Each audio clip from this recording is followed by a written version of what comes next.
আসসালামু আলাইকুম। ইটালি আসার জন্য যারা প্ল্যান করতেছেন 25-এ আবেদন করবেন, অথবা ভবিষ্যতে আপনারা কাগজপত্র জমা করবেন, ভিএফএস গ্লোবালে অ্যাপয়েন্টমেন্ট পাচ্ছেন না অথবা অ্যাপয়েন্টমেন্ট পাইছেন, ওয়েট করতেছেন কাগজ সাবমিট করার জন্য, সবার উদ্দেশ্যে আজকে কিছু কথা বলবো। যদি গুরুত্বপূর্ণ মনে হয় দয়া করে একটু শেয়ার করে দিয়েন, অন্যের উপকার করেন। কোনো কিছু জানা থাকলে অবশ্যই কমেন্ট বক্সে জানাবেন। সবার প্রথম কথা, আপনাদের মধ্যে এখন মানে সব থেকে বেশি কনফিউশন যে ভিসা রিজেক্ট করে দিচ্ছে, অরিজিনাল মূল্য অবস্থায় ভিসা রিজেক্ট করে দিচ্ছে। ভাই দেখেন, আমি আমার ব্যক্তিগত মতামত দিচ্ছি, আমার বিচার বুদ্ধি বিবেচনা, আমার অন্য আরো 5, 7, 10 জন যারা ইটালি আছে সবার সাথে কথাবার্তা বলে যেইটা আমি বুঝি আপনাদেরকে একটা গাইডলাইন দেওয়ার চেষ্টা করি। আমি কোনো এম্বাসির আন্ডারে কাজ করি না, এম্বাসিতে কাজ করি না, সরকারি অফিসে কাজ করি না, এগুলো সম্পূর্ণই আমার নিজের ব্যক্তিগত মতামত। যদি আপনাদের মনে হয় যে না এই ভাইটা সঠিক পথে সঠিক কথা বলতেছে, তখন আমার কথাগুলো শুনেন, তা বাদে আপনাদের শোনার দরকার নাই। এখন দেখেন, ভিসা রিজেক্ট করে দিচ্ছে, এই এখতিয়ার আমার নাই যে কেন ভিসা রিজেক্ট করতেছে অথবা ভিসা ভবিষ্যতেও রিজেক্ট করবে বা করবে না এগুলো বলার। এটা সম্পূর্ণ এম্বাসির বিষয়, এটা একেবারে এম্বাসির বিষয়, আপনাদের বোঝা উচিত। আমার মন গড়া কথা বললে হবে না। সবার প্রথম কথা, যারা প্রায় 7 থেকে 10 মাসের মতো বসে আছেন, আপনারা সেই 2022-এর ফ্লুসিতে 2023 সালের মার্চের 27 তারিখে আবেদন করছেন, বর্ধিত কোঠায় আপনারা নূল অবস্থা পাইছেন। বাংলাদেশের অবস্থা কি এটা তো আপনারা জানেন। ভিসা নীতিতে যে পরিবর্তন আসবে, একটু কঠোর করবে, সেটা আপনারা বুঝতেই পারতেছেন। ইটালির গভর্নমেন্ট জর্জিয়া মেলোনি সরাসরি যখন বাংলাদেশের নাম নিয়ে এখানে ভিসা কেনা বেচা হয় কথা বলছে, তো বাংলাদেশে নিযুক্ত যেই আপনার হাই কমিশনার, যে আর কি প্রধান এম্বাসির, ইটালিয়ান এম্বাসির, সে একটু কঠোর হবে না? অবশ্যই কঠোর হবে। এই ক্ষেত্রে আপনাদের বিচার বিবেচনা সব থেকে বেশি হবে। আপনারা জানেন ইটালির এম্বাসিতে প্রায় ভিসা প্রসেসের জন্য 35,000 কাগজ জমা আছে। আপনি কি মনে করেন সারা বছরে 35,000 মানুষ আসতে পারবে? হাতে গোনা 7 থেকে 10 হাজার মানুষ হয়তো বা আসবে, স্পন্সর এগ্রিকালচার সবকিছু মিলায়। তো এখন চিন্তা করেন, এই 35,000 তো সবার প্রথমে বাতিল করতে হবে। যারা 7 থেকে 10 মাস ধরে বসে আছেন ভিসার জন্য, তাদের মালিকের সাথে অবশ্যই অবশ্যই অবশ্যই কন্ট্যাক্ট করবে। আপনাদের যদি মালিক কোনো ডিক্লারেশন না দেয়, মালিক যদি বলে যে না আমি আনবো না, এরকম কিছু কখনোই আপনি ভিসা পাবেন না। এরপরের করণীয় কি? করণীয় আপনাদের ইটালিয়ান ট্রাইব্যুনালে, আপনাদের মূল অবস্থা অরিজিনাল ছিল কিন্তু কোনো না কোনোভাবে আপনাদের হয়তোবা সময় বেশি লেগে গেছে, এখন মালিকের সাথে কন্ট্যাক্ট করতেছে, মালিক বলতেছে যে আমি তাকে নিব না। তখন কি হবে? ভিসা রিজেক্ট করে দিবে। ভিসা রিজেক্ট করে দিলে আপনার করণীয় কি? আপনি ইটালিয়ান ট্রাইব্যুনালে আপনি আবেদন করবেন, আপিল করবেন, কিন্তু সেটা এতটাই কমপ্লিকেটেড, এতটাই সময় সাপেক্ষ এবং খরচের বিষয় আছে। আমি আমার পার্সোনাল উদাহরণ দিই। আমি যখন জার্মানি আসি, আমি এবং আমার বন্ধু দুজনেই একই ইউনিভার্সিটি। তো আমাদের ইউনিভার্সিটি ধরেন একটা আইএলটিএস এর একটা স্কোরের মিনিমাম রিকোয়ারমেন্ট ছিল 6। এখন ওর 6 ঠিকই আছে, কিন্তু জার্মান এম্বাসি বাংলাদেশ থেকে বলতেছে যে না তোমার আরো ভালো স্কোর নিয়ে আসতে হবে, 6.5 এরকম সামথিং, বা ব্যান্ড স্কোর 6 লাগবে। তো এখন বলতেছে আমার ইউনিভার্সিটি তো এটার কোনো রিকোয়ারমেন্ট নাই, আমার ইউনিভার্সিটি আমাকে অ্যাডমিশন লেটার দিয়ে দিছে আমাকে পড়াশোনা করার জন্য, তাহলে তুমি কেন আমাকে ভিসা দিবা না? বলছে যে না, দিব না। ওকে, সে এইখানের উকিল ধরলো, উকিল ধরে সুন্দরভাবে সে ইউনিভার্সিটি থেকে একটা অ্যাপ্রুভাল নিল, উকিল সুন্দরভাবে সব ফর্মালিটিস ফুলফিল করলো, এম্বাসির বিরুদ্ধে সে আপিল করলো, সুন্দরভাবে উইদিন 2 থেকে 3 উইকসের মধ্যে তার ভিসা একেবারে স্টাম্পিং কইরা তার পাসপোর্ট ডেলিভারি দিয়ে দিল। তাহলে বুঝেন, মানে সকল এম্বাসিতেই ঝামেলা আছে। জার্মান এম্বাসির কথা আমি বলতেছি, তো ইটালিয়ান এম্বাসি এর থেকে ব্যতিক্রম না। এরা খেয়াল খুশি মতো অনেক কিছুই করে, কিন্তু অরিজিনাল মূল্য অবস্থায় নর্মালি আপনাদের যদি সমসাময়িক ব্যাপারটা হয়, যেরকম ধরেন 2023-এ যারা আবেদন করছেন ডিসেম্বরে, তারা ম্যাক্সিমাম লোক দেখা যায় যে আপনার ফেব্রুয়ারি থেকে মার্চের মধ্যে এগ্রিকালচারের ম্যাক্সিমাম লোক আপনারা কিন্তু মূল অবস্থা পেয়েছেন। এবং তখন সব থেকে বড় সমস্যাটা ছিল অ্যাপয়েন্টমেন্ট পাওয়া নিয়ে। তার কারণ অ্যাপয়েন্টমেন্ট আপনাদেরকে 50,000, 70,000, 1 লক্ষ টাকা দিয়ে কিনছেন। আমি এমনও লোক চিনি যারা অলরেডি ওই অ্যাপয়েন্টমেন্ট কিনে ভিসার জন্য ইন্টারভিউ দিছে, ভিসা নিয়ে ইটালিতে চলেও আসছে। 2023-এর ডিসেম্বরে আবেদন করা, যে ভিসা পায় রাস্তায় এসে সে কখনোই না চায় না চায় বলে না আমি ভিসা পাইছি।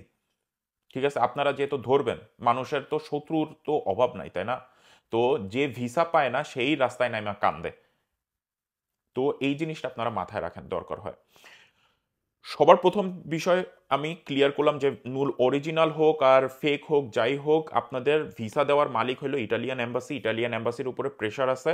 শুধুমাত্র যারা অরিজিনালভাবে আবেদন করছেন, মালিকের সাথে কন্ট্যাক্ট রাখছেন, এবং ইটালিয়ান এম্বাসি বা ইটালিয়ান এম্বাসির আন্ডারে যে ভিএফএস গ্লোবাল যদি মালিকের সাথে ইটালির এইখানে যে পেফেতুরার মাধ্যমে মালিকের সাথে অথবা ডিরেক্টলি মালিকের সাথে যদি কন্ট্যাক্ট করার চেষ্টা করে এবং মালিক যদি তখন না বলে দেয়, কখনোই আপনার ভিসা হবে না।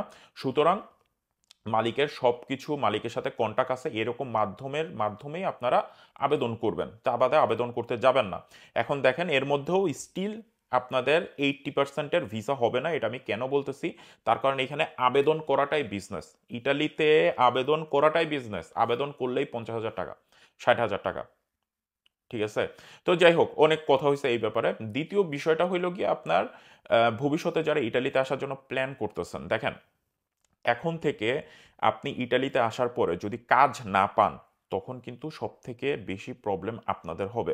এই বিষয়টা আমি অন্য ভিডিওতে ক্লিয়ার করব, কিন্তু আমি সরাসরি বলি, আপনি যদি মালিকের কাছে না যান, আপনি 6 মাস পরে অবৈধ হয়ে যাবেন। পূর্ববর্তী সময়ে উকিল ধরে কোনো না কোনোভাবে কাগজ করার একটা ব্যবস্থা করা যেত, কিন্তু এখন এটা অনেক কঠিন হয়ে গেছে। আপনি আসতেছেন এগ্রিকালচার ভিসায় এসে আপনি মালিকের কাছে যাচ্ছেন না, আপনি মানে হেলায় ফেলায় আপনি ঘুরে বেড়াইতেছেন। 6 মাস পরে গিয়ে আপনি যখন পুলিশের কাছে কেস দিতে যাবেন, সাবধান সাবধান সাবধান। আপনি যখন ওই অ্যাজাইলাম ক্লেম করতে যাবেন, পলিটিক্যাল শেল্টারের জন্য আবেদন করতে যাবেন, এমনও হইতে পারে আপনারা মাত্র 2 সপ্তাহ টাইম দিয়ে দিবে আপিল করার জন্য। যদি না পারেন, 2 সপ্তাহের মধ্যে আবার ব্যাক টু প্যাভিলিয়ন বাংলাদেশে ফেরত পাঠিয়ে দিবে, অথবা আপনার উপরে হুলিয়া জারি হবে, তখন আপনাকে অন্য দেশে পলায় যেতে হবে। এইটা হইলো যারা ভবিষ্যতে আপনারা ইটালিতে আসতেছেন, এখন অবস্থায় যারা ইটালিতে আসতেছেন, অবশ্যই আপনাদের মালিকের ডিটেইলস, মালিকের সাথে যে আপনি কন্ট্যাক্ট করবেন, এরকম একটা ব্যবস্থা করে তারপরে আপনি আসেন। না হলে 15-20 লাখ টাকা খরচ করে ইটালি আসার পরেও যদি আপনাদের পলায় বেড়াইতে হয় এক এক দেশে, তার কারণ আপনি আজকে ইটালি থেকে আপনি যদি আজকে ফ্রান্সে যান, আপনি কিভাবে কাগজ করবেন? আপনি পর্তুগালে যান, কিভাবে কাগজ করবেন? স্পেনে যান, কিভাবে কাগজ করবেন? এত সহজ না। যত সহজ শোনা যায় এত সহজ না। এটা হলো দ্বিতীয় বিষয়টা। যারা ভবিষ্যতে ইটালিতে আসবেন, অবশ্যই কেউ এয়ারপোর্ট কন্ট্যাক্ট, বডি কন্ট্যাক্টে আসবেন না। মালিক যাতে আপনাকে নেয়, কাজ দেয়, এই ব্যবস্থাটা করে তারপরে আপনারা আসবেন। তৃতীয় বিষয়টা হলো যারা ভবিষ্যতে আবেদন করার প্ল্যান করতেছেন 2025 সালে, দেখেন 2024 সালের অনেকেরই মূল অবস্থা হয়তো বা উঠবে না। আপনারা সবার প্রথম বলে দেন যে আপনাদেরটা যাতে ক্লোন করে 2025-এ আবেদনটা করে। কোনোভাবেই নতুন মালিক দিয়ে নতুনভাবে আবেদন করতে যাবেন না। অবশ্যই বলবেন যে 2024 সালে তুমি যখন আমার ডকুমেন্ট নিছো আবেদন করার জন্য, আমার যদি কাগজ না উঠে, তুমি 2025-এও আবেদন করে দিবা। এটা ক্লোন করে, কোনো টাকা লাগে না, কিচ্ছু লাগে না, শুধু একটা বাটনে ক্লিক করতে হয়, ক্লোন। ক্লোন কইরা সে পরবর্তীতে আবার ক্লিক করে দিবে। এটা কোনো কিচ্ছু নাই। তো আপনি আপনার মাধ্যমকে এইভাবে বলবেন যে আমার যদি 2024-এ আবেদন না হয়ে থাকে, 2025-এ আমার আবেদনটা যাতে হয়, সময় মতো যাতে আমার আবেদনটা হয়, এবং তুমি আমাকে উইথিন 1 থেকে 2 দিনের মধ্যে আমাকে অরিজিনাল রিসিভুতা দিবা। এইভাবে আপনারা কথা বলে রাখেন, তা বাদে অবস্থা খুবই খারাপ হয়ে যাবে। আমরা এখনো আশা করতেছি 2025-এ বাংলাদেশকে বাদ দেওয়া হবে না, বাংলাদেশের নাম থাকবে।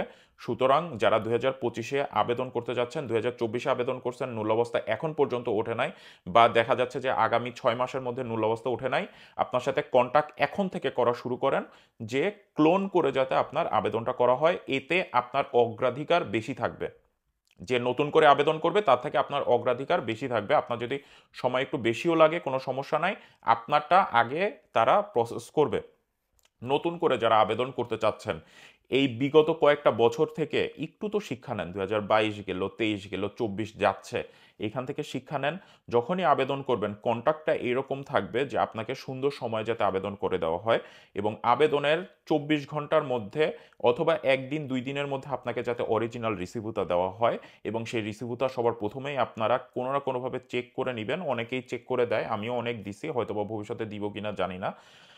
আপনারা নিজেরা চেক করবেন। আমার অ্যাকাউন্টে, আমার ইউটিউব চ্যানেলে আমার ভিডিও আছে, কিভাবে চেক করবেন সবকিছু দেখে নিজেরাই বাসায় বসে চেক করতে পারেন, অথবা পাড়ার কোনো কম্পিউটারের দোকানে যারা একটু আইডিয়া আছে তাদের কাছ থেকে চেক করে নিতে পারেন। এতে আপনাদের সুবিধা হবে। প্রথমেই বুঝে যাবেন যে আপনি অরিজিনাল নূল অবস্থা পাবেন কি পাবেন না। আপনার আবেদন যদি সঠিক না হয়, আপনার রিসিভটা হবে, আপনার রিসিপ্টটা হবে ভুয়া। সেই ভুয়া রিসিটে কোনোদিন আপনার অরিজিনাল নূল অবস্থা উঠবে না। তখনই আপনি বুঝে যাবেন।